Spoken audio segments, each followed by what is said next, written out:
नमस्कार भल खबर को आपण मान स्वागत। आज खबर नमस्कार मु सुदेशना भल खबर को स्वागत। जड़े पुलिस कर्मचारी निजर कार्य व्यस्तता मध्य थाई मध्य जड़े गरीब असहाय गर्भवती महिला को रक्तदान कर मानविकता देखाई।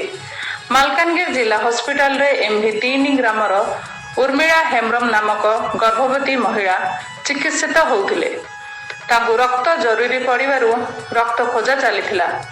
हॉस्पिटल रक्त भंडार रे से ग्रुप रक्त नथिबारु परिवार लोके चिंतित होई पड़ी मन दुखरे थिले।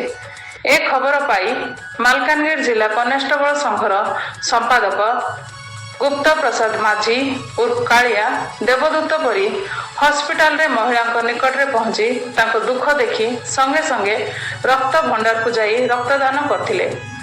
ठीक समय रे से रक्त पाई पारिथिबारु महिला जीवन सुरक्षित अछि बोली डाक्टर कहिसंदी।